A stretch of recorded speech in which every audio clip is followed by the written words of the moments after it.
ৰাম হৰি লীলা কথা শুনিলে সৰ্বথা ভকতি শুৱে বৰ্ধন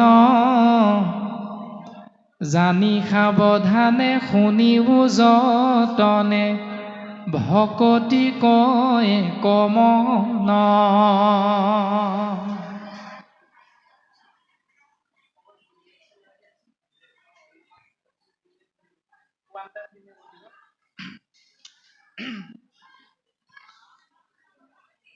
হৰি লীলা কথা শুনিলে সৰ্বথা ভকতি হুৱে বৰ্ধন।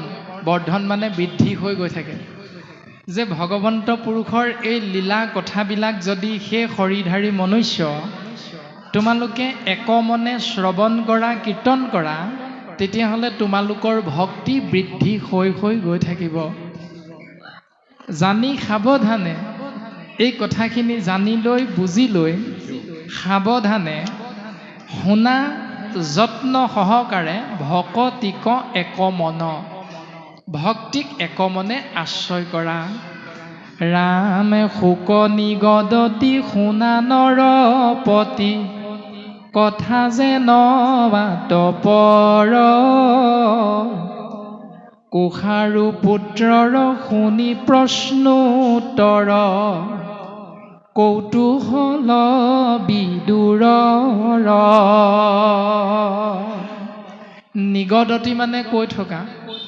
শুক নিগদতি শুক গুৰুৱে কৈছে শুনা নৰপতি সেই ৰাজন পৰীক্ষিত তুমি শুনা কথা যেন আতপৰ। ইয়াৰ পাছত কি হ'ল শুনা। কুশাৰু পুত্ৰৰ শুনি প্ৰশ্নোত্তৰ কৌতূহল বিদুৰৰ। কুশাৰুৰ পুত্ৰ মৈত্ৰেয় ঋষিৰ দ্বাৰা প্ৰকাশ কৰা বিদুৰৰ প্ৰশ্নৰ উত্তৰ বিদুৰে শুনিবলৈ ইচ্ছা কৰিছে। আৰু তাৰ পাছত কি হ'ল তোমাক কওঁ শুনা। অ ৰামে ঈশ্বৰ কৃষ্ণৰ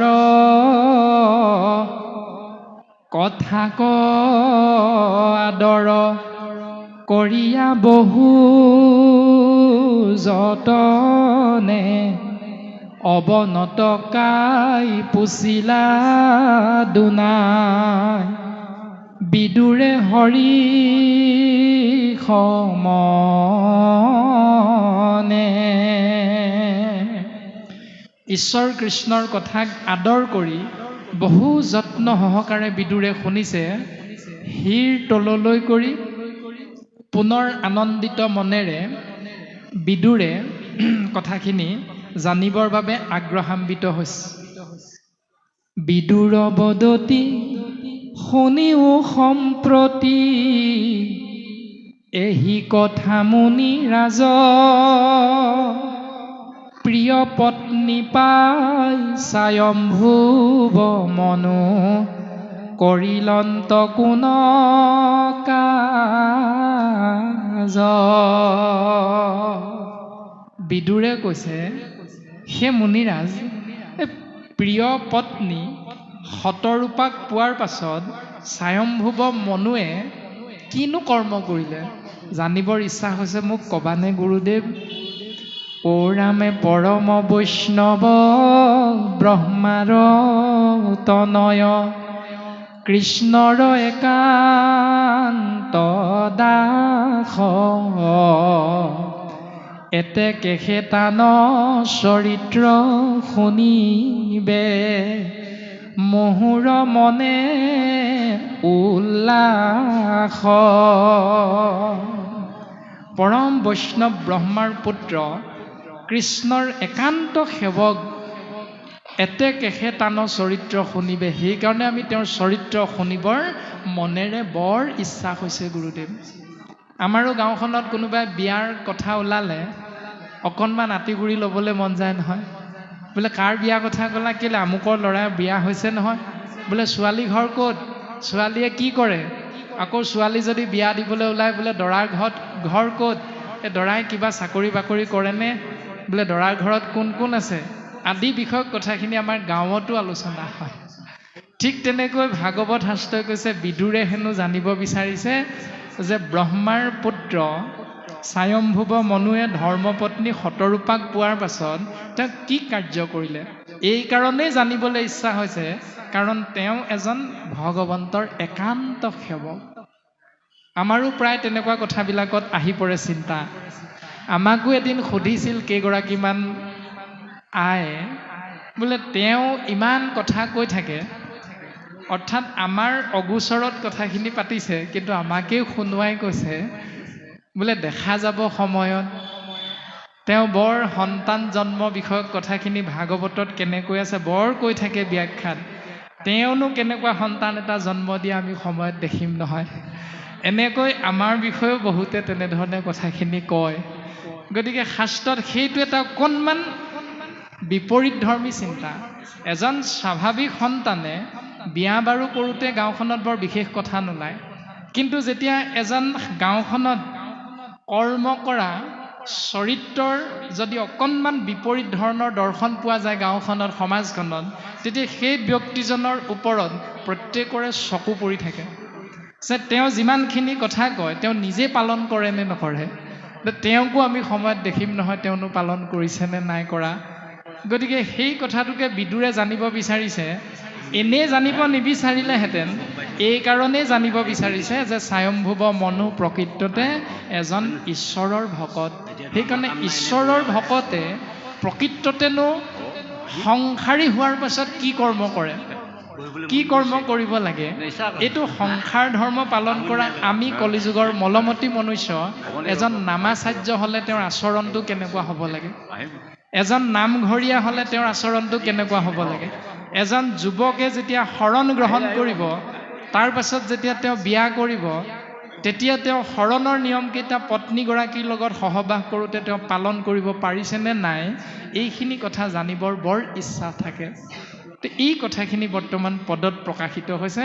বিদুৰৰ মনৰ ইচ্ছাত গুৰুজন বস্তুৱে পদ্মমুখখনতে প্ৰকাশ কৰিছে।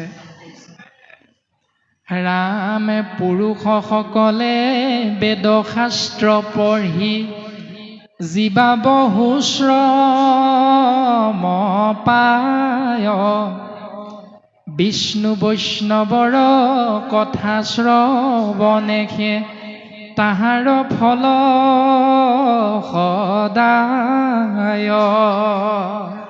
স্বাভাৱিকতে পুৰুষসকলে বেদ শাস্ত্ৰ অধ্যয়ন কৰি বহু শ্ৰম কৰি বিষ্ণু বৈষ্ণৱৰ কথা শ্ৰৱণৰ দ্বাৰা তেওঁলোকে সৰ্বতো প্ৰকাৰে মংগল অনুভৱ কৰে। কিন্তু তেওঁলোকৰ পত্নীসকলে স্বাভাৱিকতে নামঘৰলৈ যাবলৈ সুবিধাখন নাপায়।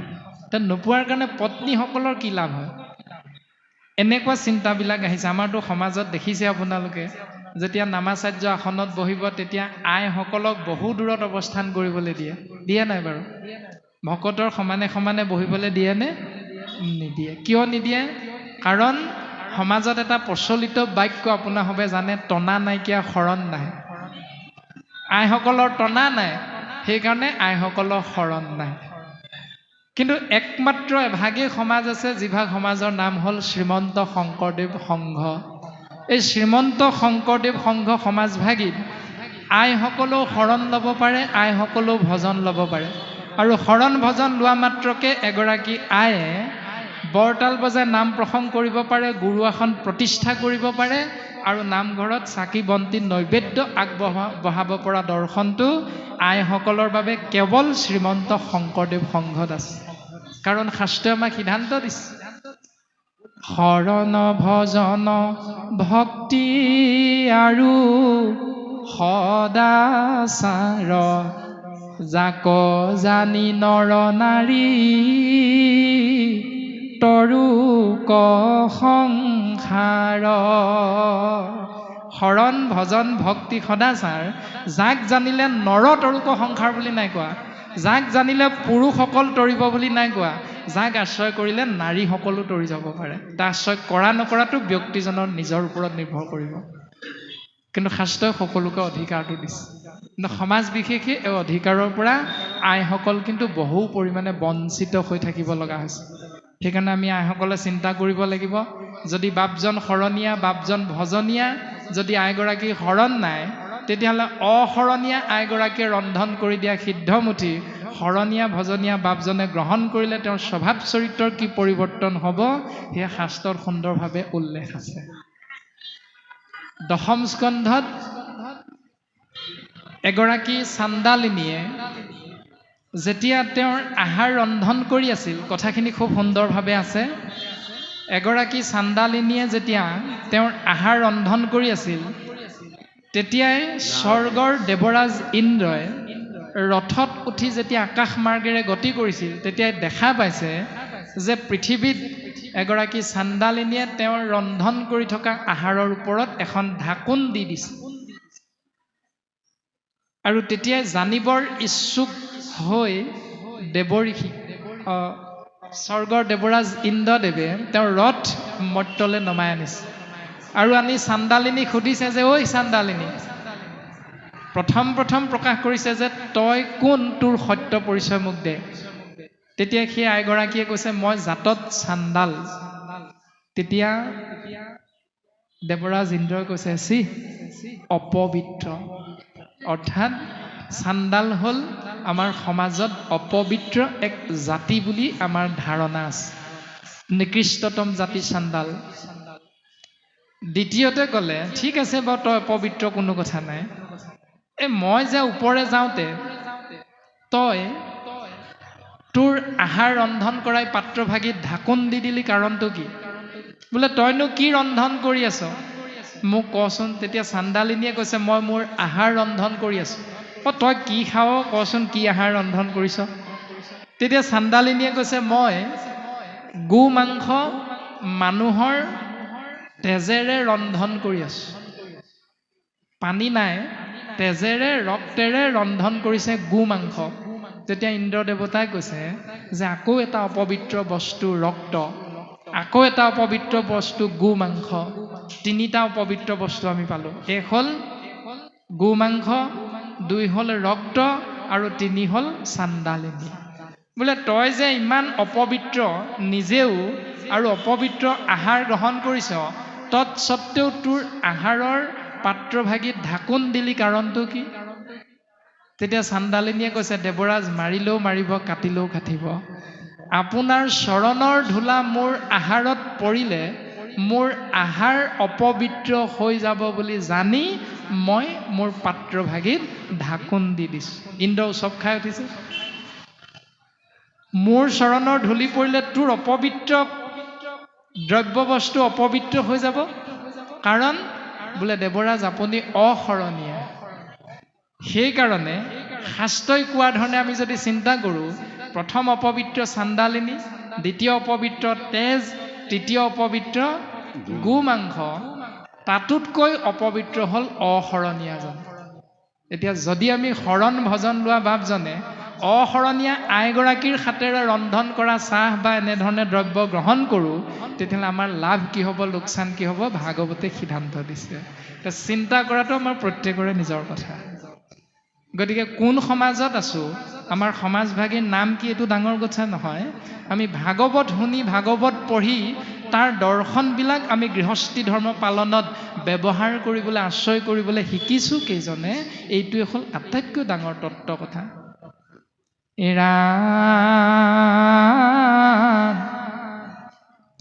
সাধুৰ চৰিত্ৰ পৰম পবিত্ৰ, তাক যিটো নুশুনয়, যদি চাৰি বেদ পঢ়েও বিচ্ছেদ, তভু তাৰ কিছু নয়। সাধুৰ চৰিত্ৰ হ'ল পৰম পবিত্ৰ, জগতৰ মংগলকাৰী। তাক যিটো নুশুনয়, তাক যিসকলে নুশুনে, যদি চাৰি বেদ 14 শাস্ত্ৰত পাৰ্গত, তথাপিতো সেই মূৰ্খ জানা মূৰ মত। উদ্ধৱে ভগৱন্তৰ চৰণত 27 ভাগী প্ৰশ্ন নিবেদন কৰিছিল, আৰু সেই 27 ভাগী প্ৰশ্নৰ এভাগ প্ৰশ্নৰ নাম হ'ল প্ৰভু পণ্ডিত কাক বোলে মোক কওকচোন, প্ৰভু মূৰ্খ কাক বোলে মোক কওকচোন। তেতিয়া ভগৱন্ত পুৰুষে উদ্ধৱক কৈছে সাধু সংগে মূৰ নাম নকৰে বিচাৰ, যিজনে সাধু সংগ আশ্ৰয় কৰি মোৰ নাম বিচাৰ নকৰে তেওঁ পুত্ৰ দ্বাৰা বিষয়ত কৰৈ মাত্ৰ ৰতি।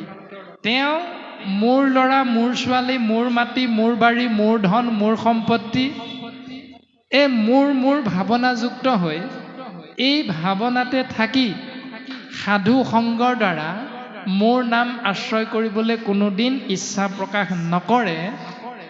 যদিও তেওঁ 4 বেদ 14 শাস্ত্ৰ, যদি 4 বেদ 14 শাস্ত্ৰত পাৰ্গত, যদি তেওঁ 4 বেদ 14 শাস্ত্ৰত পাৰ্গত হৈ আছেও তেওঁ সাধু সংগ আশ্ৰয় নকৰাৰ বাবে তথাপিতো সেই মূৰ্খ জানা মূৰ মত। তুমি মনত ৰাখিবা উদ্ধৱ, সেইজন কিন্তু মহামূৰ্খ। এতিয়া আমাৰ সমাজত কিন্তু সেইজন পণ্ডিত, আৰু শাস্ত্ৰই কৈছে সেইজনে মহামূৰ্খ, যিজনে সাধু সংগত মোৰ নাম আশ্ৰয় কৰিবলৈ ইচ্ছা নকৰে। এতিয়া মূৰ্খ কাক কয়, পণ্ডিত কাক কয়? ইয়াৰ বিষয়বস্তু একাদশ স্কন্ধত খুব সুন্দৰভাৱে কৈছে। গৃহ কাক কয় তাৰো উত্তৰ দিছে। ঈশ্বৰ কাক বোলে তাৰো উত্তৰ আছে। যজ্ঞ কাক বোলে, হম কাক বোলে, দম কাক বোলে, প্ৰত্যেকটো প্ৰশ্ন আপোনাৰ মোৰ মনত যিখিনি আহিছে প্ৰত্যেকভাগ প্ৰশ্ন একাদশ স্কন্ধত কৃষ্ণ উদ্ধৱ সংবাদৰ মাধ্যমেৰে গুৰুজনে আমাক সুন্দৰভাৱে প্ৰকাশ কৰিছে। এৰা এতেকে শুনায়ো মনুৰ চৰিত্ৰ, গুৰুমুখ কৃপা কৰি, জাতু বৈষ্ণৱৰ কথা শুনিলেহে সংসাৰ তাপ কতৰি।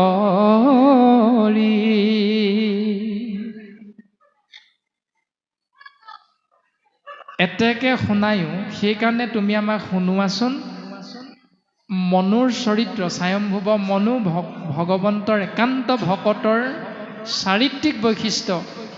গুৰু মুকক কৃপা কৰি, সেই গুৰুদেৱ মোক কৃপা কৰি এইখিনি কথা শুনোৱা।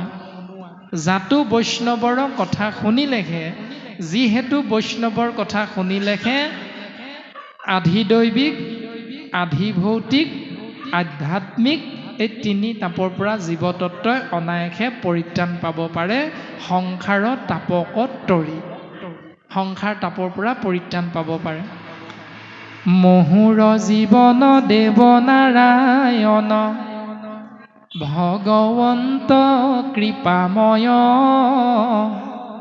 তাহান ভক্তৰ মই অনুচৰ, কহিলো কৰি নিশ্চয়। মোৰ জীৱন হ'ল কেৱল ঈশ্বৰ নাৰায়ণ, যিজন ঈশ্বৰ সেইজন ভগৱন্ত কৃপাময়, তাহান ভক্তৰ তেওঁৰ ভকতৰ মই অনুচৰ, কহিলো কৰি নিশ্চয়। মাধৱ গুৰুজনাই মই শব্দ ব্যৱহাৰ কৰিছে। মাধৱ গুৰুজনাই মোৰ শব্দৰ ব্যৱহাৰ ক'ত হয় খুব সুন্দৰভাৱে কৈছে। ও মই দুৰাচাৰ কেৱলে তোমাৰ,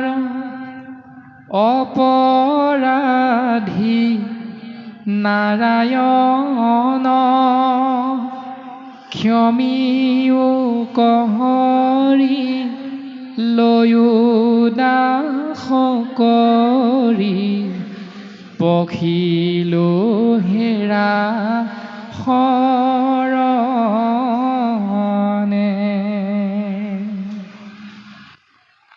মই দুৰাচাৰ প্ৰভু, কেতিয়া? কেৱলে তোমাৰ, তুমি যদি মোক কৃপা নকৰা তেতিয়াই মই দুৰাচাৰী, আৰু তুমি যদি মোৰ কাষত নাথাকা প্ৰভু মই তেতিয়াই অপৰাধী।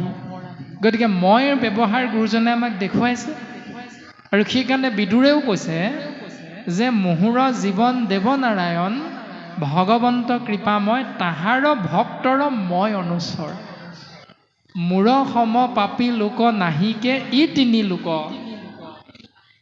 যে মোৰ সমান পাপী এই স্বৰ্গ মৰ্ত্য পাতাল এই লোকালোকত দ্বিতীয়জন নাই প্ৰভু। এইবুলি মোৰ শব্দ ব্যৱহাৰ কৰিছে মাধৱ গুৰুজনাই দাসৰো দাস হিচাপে, আৰু বিদুৰেও সেই শব্দ ব্যৱহাৰ কৰিছে যে মই দাসৰো দাস প্ৰভু। হে গুৰুদেৱ, মোক সেই ভক্তৰ কৃপা সেই ভক্তৰ চৰিত্ৰিক বৈশিষ্ট্য মোক তুমি শ্ৰৱণ কৰোৱাৰ পৰা আঁতৰত নাৰাখিবা।